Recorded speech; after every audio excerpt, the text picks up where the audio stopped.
I think. Okay, welcome back everybody. Thanks for coming back on time. So our next session is about trading transparency and trust. And there's the whole issue, of course, of how consumers trust advertising. Obviously, great work with the Advertising Association on that whole topic. But this session really is much more, is of greater significance, I suppose, in one way, because this is all about the trust between agencies and their clients, or their partners. And over many years, we all know this figure has declined. The satisfaction that clients have, the trust they have in their agencies has declined. Evidence mounts from all over the place about how agencies make their money and from whom. We heard earlier today from Caroline and Nick explain the various tensions in the model that exists today.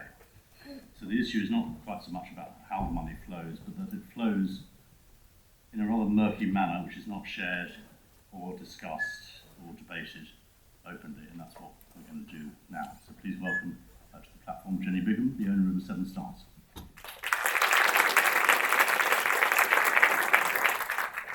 Thank you, Brian. Thank you for having me. Thank you for having me back, actually, because I did a similar topic this time last year at Advertising, Who Cares? And it might not be the most joyful topic to discuss, but I'm very happy. My working group has actually grown year on year, so we've attracted more victims to sit around and discuss how we can make things better. And I think we've held several sessions and talked a lot about the kind of the overall landscape of concern, and I guess trying to raise some of the issues that advertisers have to grapple with. I must admit, I quite often think it might be quite nice to be a client. You kind of make all the decisions, you've got the power, you've got the money, you work for these amazing companies, and then the more we kind of got into some of the nitty-gritty things that advertisers genuinely have to grapple with, particularly in the media space, the more I thought, no, thank you, not for me. We had long conversations about ad fraud, and I think there was a really good article in eMarketer that we're all sharing, which was basically said that the size of the ad fraud industry now is as big, if not, is actually bigger than the size of the heroin industry worldwide. And I think that is real food for thought in terms of, we might think that ad fraud is a rounding error, but actually what are our budgets funding? I think it's really significant. We had a lot of conversations around content moderation, because what we've been working on as a group, that's when we entered the era of Trump, and we know that the platforms are reducing the amount of content moderation and the amount that and advertisers have got genuine concerns around where the environment in which advertising is appearing. Then we had conversations around quality content, around data privacy, programmatic supply chain. I guess at the other end of the spectrum, we've got overzealous exclusion lists and things like that, which are actually blocking advertising from appearing in quality news sites, or also blocking advertising from appearing in more diverse sites. So with this whole thing about what are we as an industry funding, I think is really significant. That's why trading transparency and trust is so important. But the issue that we kept coming back to again and again and again, was the issue around principal media. So when we talk about principal media, just to be really clear, what we're not talking about agencies using data tech solutions to make campaigns better. We're kind of in favour of that. What we are talking about, though, is the commercial model behind principal media. So we're talking about when an agency is buying inventory, not because that inventory has been worked through on a client plan and there's a PO against it, etc., but actually because an agency is buying inventory without a PO and reselling that at an undisclosed margin to their clients. And I think in the principal media world, advertisers are losing audit rights. They're not allowed to know the degree at which media is being marked up. And I think that is the thing that we talked again and again about how that just dissolves any trust between advertisers and agencies. So I guess when an agency acts as a principal, they're effectively acting as a retailer, and it's a retail business model. It's not a consultancy business model, and it's nothing to do with anything that the earlier sessions have talked about actually moving upstream with our clients. So it involves, it leads to a conflict of interest. And I think where we got to as a team, we said, you know, look, Nick Manning has basically written literally the book on this, and the media leader have been great at supporting it. And there is, you know, there's loads and loads of great, there's a brilliant A&A report. I know that's a year ago now, but that's still really relevant. There's lots of good work going on in ISBA. And yet this is on the ascendancy. There is more and more money going into principal media models. And we wanted to kind of understand the other side of the argument. So we sent some questions via Bobby through to ISBA, to the media leaders group at ISBA. We just wanted to understand the scale of it, the scope of it, what advertisers were really talking about. I think we're really, really keen to understand the advertiser perspective. And this, I mean, again, this is a very small sample size, so we're talking to kind of 30, 40 advertisers, but don't underestimate how much budget is under the responsibility of the advertisers we talk to. And we're also talking to probably the most highly educated in terms of media advertisers in the country. And I guess, you know, of the group, there was either neutral, negative, too positive, but I don't think there's any question that principal or proprietary media has been launched at great advertiser demand. There was never a great cry from the advertiser community, hey, wouldn't it be great if our media agency just bought media, wouldn't tell us what they're paying for it and charged us what they wanted for it. That wasn't kind of where this initiative has come from. So that's where advertisers felt overall. And then we wanted to dig a little bit deeper into some of the areas of concern. So again, this chart slightly depresses me because I know how passionate the people who work at our place, and I'm sure across the whole of the media agency community, are about planning. And I think something that compromises, even occasionally compromises, the planning recommendations that an agency is trying to make on behalf of their clients, I don't think is a good thing. And I think it really feeds back into the initial session about what is the business model, what are we doing, is this a race to the bottom? Because if advertisers ultimately can either not trust or sometimes can't trust the recommendations that a media agency is making, I think it calls into question what industry we're in.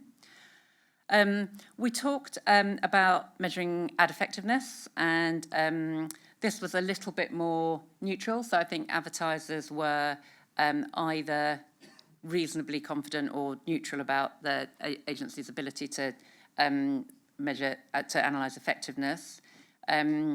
Bobby, who ran this session for us, did feedback that not all of the a lot of the advertisers in the room are actually using third parties to help them to measure effectiveness. But again, it compromises. It's calling into question what is the neutral role for the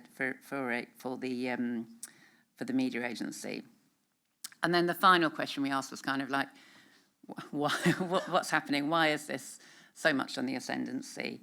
And the kind of the loud and clear reasons for doing it was about value. And again, this for me is a bit of a cause for concern, because I think if the media agency who's selling you the inventory media is also selling you the non-inventory media, guess what? They're in control of what you're paying for both ends of the spectrum. So, as I mentioned, I think there's a lot about this. I think I've made my position quite clear. I think Nick frequently makes his position quite clear. But I'm really, really keen to understand, it is here, it's on the ascendancy. We know there are, some advertisers clearly seeing benefits, particularly in cost around inventory media. But I'm really keen to dig into the detail of what it's like for advertisers out there. So I'm delighted that I've got a victim from my group. So Neil Harrison, who is the head of media at Phoenix Group, so he's responsible for brands like Sun Life and Standard Life. He's previously held similar roles at Reckitt's, Royal Mail, at Samsung, at Virgin Media O2. So he's got heaps and heaps of experience at managing different agencies models, and different client-size budgets. So Neil's going to come down and we're going to do a little bit of a Q&A on this topic.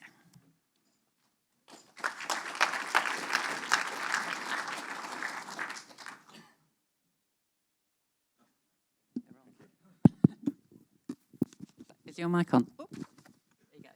Is your mic on? Yes, all good. I have to try and remember my first question. So Neil, welcome. Thank you for joining us. Do you want to just talk about your perspective on principal media and your point of view? Yeah. Hello, everyone. I mean, yeah. First thing, so I definitely don't recommend it, and I haven't in all my roles. I'm in a kind of fortunate position in that the agency I work with, Media Lab Group, is kind of like-minded on principal media. It's not something that they do. It's not something they are planning to do any time in the future, I'm sure. So I'm on safe ground as far as they're concerned. I mean, I think that the main challenge for me is that you have to be able to trust what the agency is proposing, and as soon as you know that the agency stands for benefit from delivering different types of plans, different sort of media channels, then it's just going to compromise the integrity of the plan that you get back from them. And that's my fundamental problem with principal media, is that there's a significant income stream potentially available to the agency, and the people within the agency are going to be under pressure to deliver those solutions to clients, and I've seen that in kind of all the roles I've had, really. But I guess your voice and my voice, we're in the minority, right? We've seen that from the ISBA survey. So can you ever imagine a situation where you would recommend principal media? I think if the agency was prepared to give me full transparency, to kind of share the entry and exit costs of all the media, to allow it to be audited, fairly against all the other kind of media channels I'm buying, then, and financially audited as well, then I think, potentially. But, to my knowledge, that's, I haven't heard of any agency kind of prepared to do that so far in principal media. Yeah. So you wouldn't mind, sorry, I'm paraphrasing, you wouldn't mind the agency making a different or a higher margin, but you think that you should be allowed to know about that? Yeah, I think so, because, it can impact everything. I think you have to, if you're going to make decisions on different channels and it could play a role in that decision-making, you have to know that, there is a different margin available to the agency for proposing a particular route. And so if you've got kind of transparency of that, then it can, it can definitely help. But, I think it's very difficult to kind of once there is a kind of revenue stream, it's very difficult for the agency even to make a non-compromise proposal to you.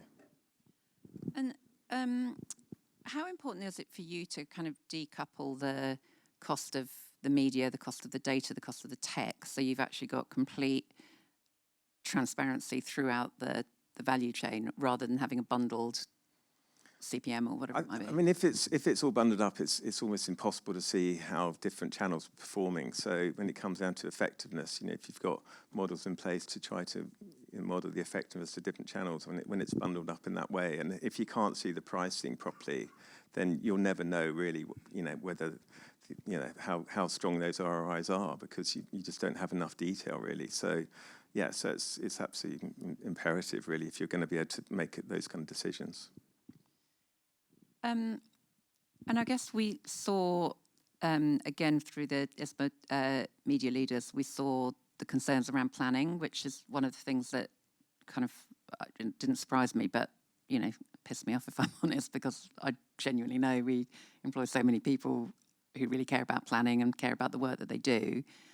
And we don't do inventory media, so it's not a concern for them, but it is a concern for people who work in planning in other agencies, and it's a concern for clients, surely, if the planning can be compromised. Is that an issue? Is that one of the big criteria for you, or are you more about the I need the audit? I think actually, I think to be a planner in the agency is a really tough thing to do at the moment, because you know, in my experience, most of the planners that have worked on my business are genuinely trying to come up with solutions which are delivering against your objectives. They're genuinely trying to find the plan which fits with that and will deliver you kind of business outcomes. But the plan that we often see is not necessarily the plan that they've created, because before it gets to you, it has to go through kind of trading. It might have the impact of principal media. So there's going to be lots of considerations on that particular plan that are really not to do with your outcomes and not to do with your solutions, the solutions that are going to work best for you.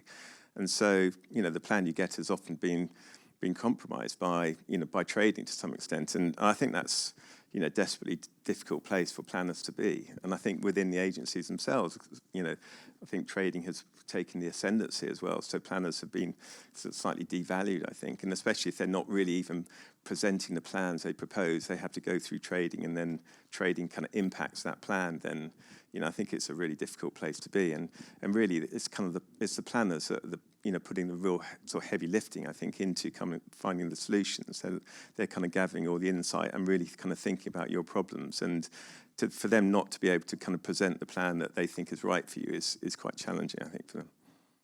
Yeah, potentially quite damaging as well, in terms of going back to some of the points being made earlier about agencies and advertisers trying to build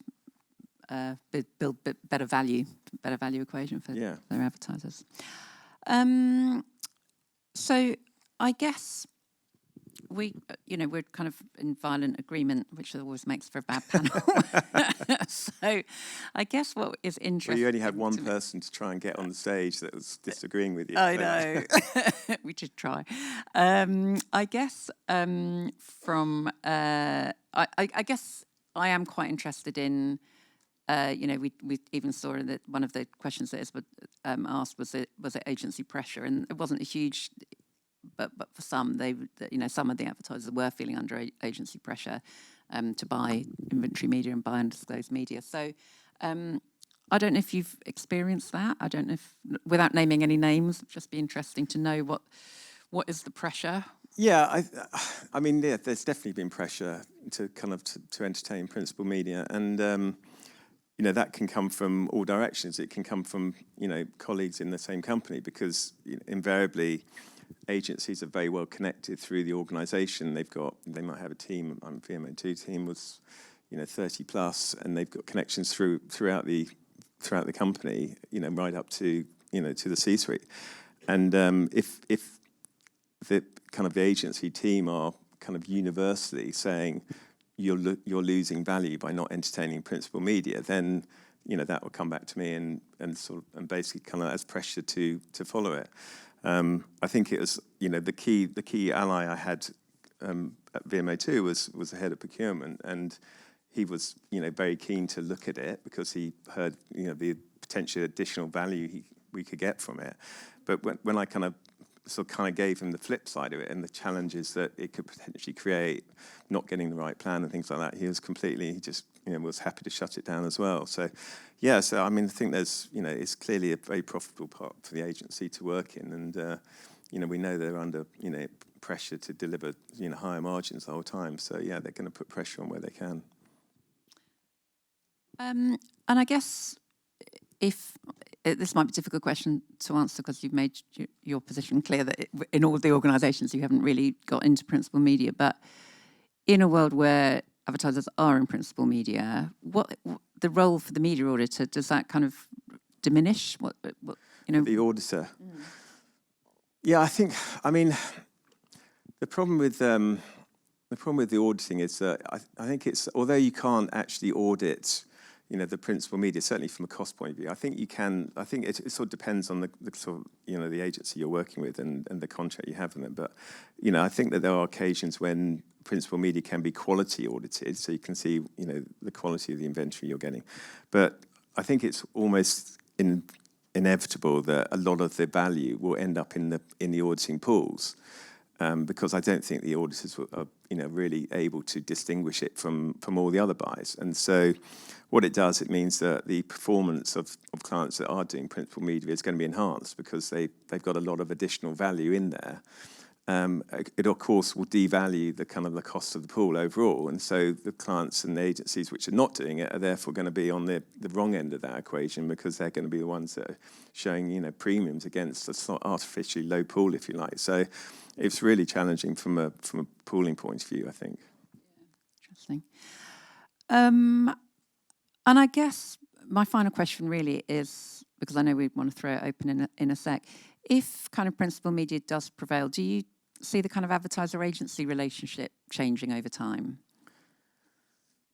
I mean, there's probably quite a few different directions it could take. I mean, you know, there was, back in the day, there was a kind of a sort of movement towards separating planning from buying. I suspect that, you know, if media becomes commoditized, if principal media takes off, I actually don't think it will. I think people will start to realize the damage of it, and it won't. I'm hopeful that it won't take off, but I think, the challenge is, if it takes off, I think you're potentially going to see, you know, separation of buying and planning. I think that'd be a real. I mean, it's not something that's ideal at all, for sure. I think you want them together, but you know, where you've got, you know, a buy which is controlled by the agency in such a way, and they're pushing certain channels, you want to separate that from the planning decisions, and so, you know, that's one potential direction it could go. But I don't actually think it's going to take off. I think that advertisers will start to realise that the damage that it will cause to their kind of the planning process, really.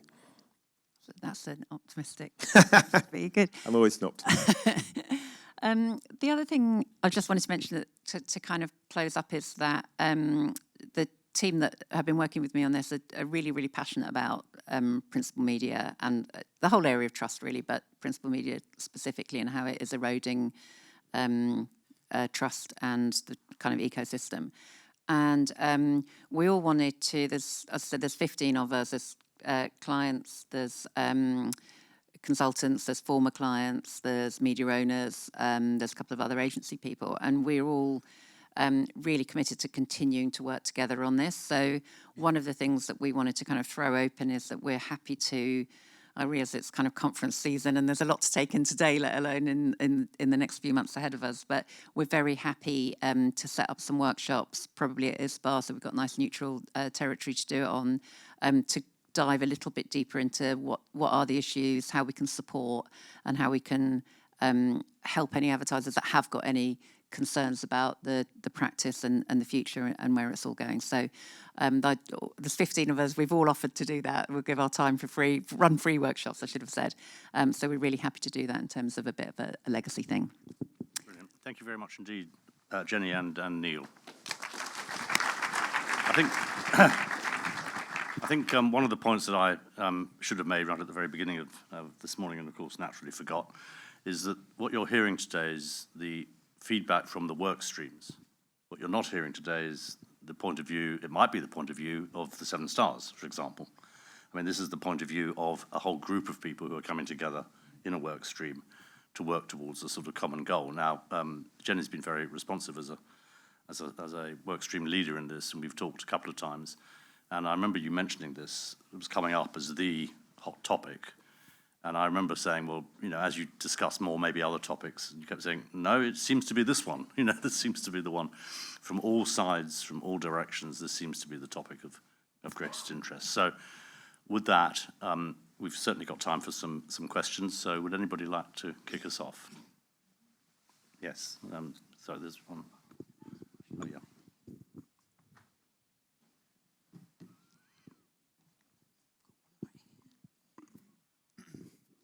Hi, Dan from ISPA.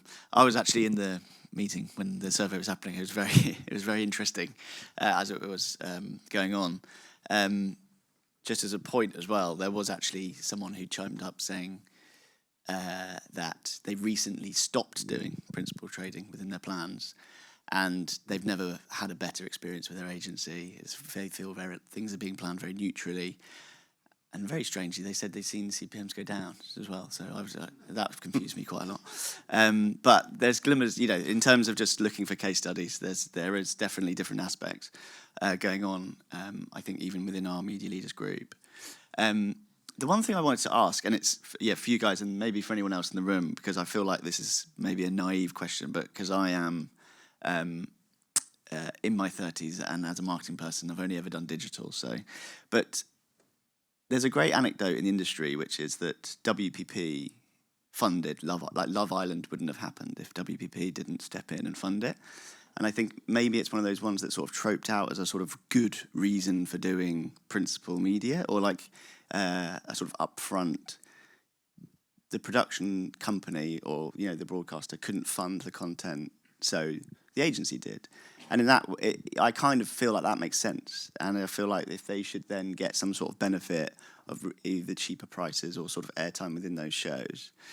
So I feel like, again, maybe that's me being naive, or maybe like, is there actually a point where, is there a good reason to do this, where production companies are struggling for funding and therefore someone funds it? Programming is quite different, I think. I don't think we're really discussing. I absolutely would agree that that's viable thing for them to propose and to put up the money for doing programming in that way. But that's kind of a slightly different thing, really, I think, from principal media.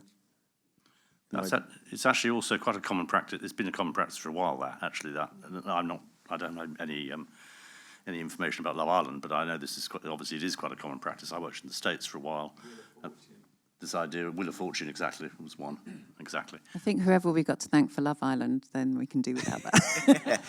But they're not intertwined. They're intertwined. The conversations, and I think that's sort of where it's sometimes the complexity is hidden from either contractual point of view or from a planning point of view. I completely. It is intertwined, but I think fundamentally what we're trying to get to is how do advertisers safeguard that their budgets are being spent where it's most effective for them, rather than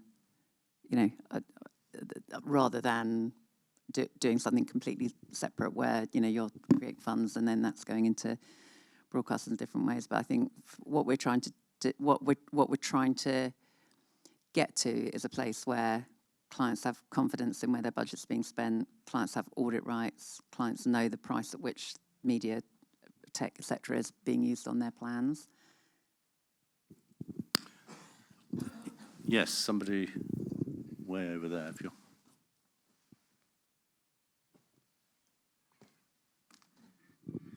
Hi there, I'm David Wilding. I work at WPP Media. Never had a laugh for that before, but there we go.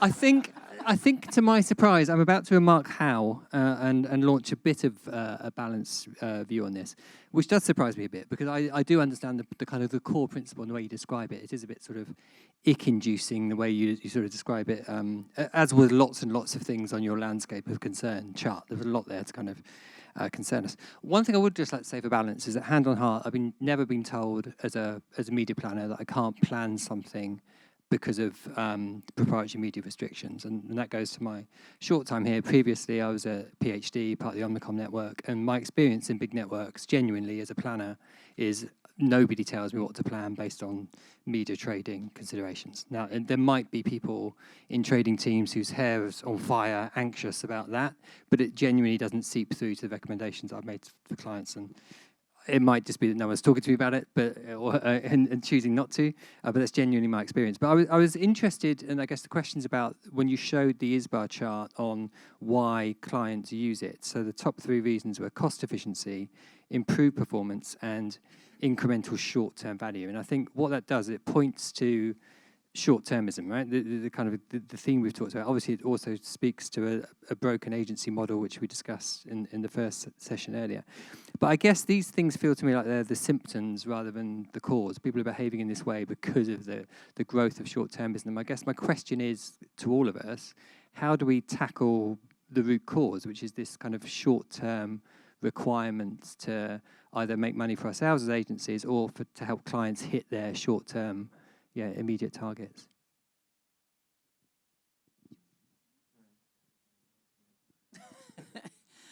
Look, I think that is a great question, and I think that's at the root of what a lot is going to be chatted about later on, right? In terms of getting back to the principles of effectiveness, getting back to the principles of the right strategy, the right plan for the advertiser, and that is about building long-term brand health. It's not about chasing cheap inventory for the sake of cheap inventory.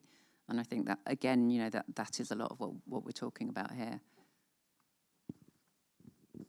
Yeah, I think, you know, absolutely there's become way too much focus on short term at the expense of long term. And a lot of these practices, I think, feed into that short termism. You know, I think that it's all about building brands over long term and not about kind of like bums on seats in the short term and kind of like taking reward for brand efforts that have done elsewhere, which you can't actually track effectively back to the brand effect and things like that. So, yeah, short-termism is kind of the root cause of it, I guess, of some of these practices, I think.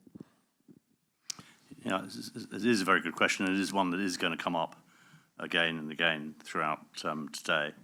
There's certainly something in the measurement piece about that. There's certainly something in the quality media session about that as well. So it's a good question, and it does get to the core of a problem that is multidimensional, which is, you know, getting over this absolute sort of quick hit of short-termism at the expense of possibly building brands over the longer term. Hi. Yeah, sorry, yes. One last question, because then we have to move on. Apologies. I think, Yep. okay. I think just a different point of view, okay, just as a commentary. I think in all of this, one of the things which is getting lost is where proprietary media started. It started as an instrument to transfer risk. So as a seller and supplier, you have lots of inventory. You have to liquidate that inventory. Let's take the television paradigm. So you have ad slots in every single, you know, half an hour, okay, which disappears and goes away if you don't fill it. So inherently, every slot has a risk. And it started with the model of offloading that to the agency, where the agency pre-buys it. Therefore, what the agency is essentially buying is not inventory, it's buying risk, right? And there is a way to make this work compliantly, which is if the agency takes enough risk to buy it, it also has the ability to command a premium for taking that risk. So as long as that balance is there, it's not necessarily a wrong thing to do. Then you flip to the other side. How is this used once you buy it? Okay. Arguably, and I'm not saying that I'm a great proponent or supporter of that, but I'm saying there is nothing, to your point, David, there is nothing which stops an agency from putting guardrails, or a client which has bought it, from putting guardrails and saying, at no point should this be more than an X percentage or an X utilization formula in my plan. It's not that difficult. So I think we need to keep striking a balance, right, in terms of completely dismissing it, to saying, where did it come from and where can it be used? The point is right, that there is a lot of misuse as well, which can be discovered. Does this strike you? I think if the agencies were prepared to share the numbers, right, just to show the entry and exit costs, so you could evaluate it yourself, then fine, absolutely. If you can see what margin's been taken, you can see what the markup is, then absolutely. But agencies, as far as I'm aware, are not prepared to do that. So. It's also this is a whole discussion and approach. I mean, Jenny and I used to work in the same agency a million years ago. Who invented this? It's called broking back then, but and it was banned in the country in which it was invented, which was France. Media broking. It was known at the time in the States. I well remember after when I was at Karat, that the agency in the States used to refer to this as the French disease. And it was a process that was banned. Now, everything you said is correct. Everything you said is correct. It's how it's used. That's the issue. I think the other thing is, I completely agree that is the mechanic. But, you know, we work for a lot of advertisers, we pitch for a lot of advertisers. I've never ever seen an advertiser put out a pitch brief saying, I want somebody who will take risk, who will take risk on my behalf and flog me inventory at an undisclosed markup. It's not what advertisers appoint agencies to do. And agencies ask advertisers for long-term contracts, for exclusivity. They charge for planning, they charge for strategy, they charge for marketing effectiveness. And if they can't do that in a neutral way, then I don't know what the advertiser's buying anymore.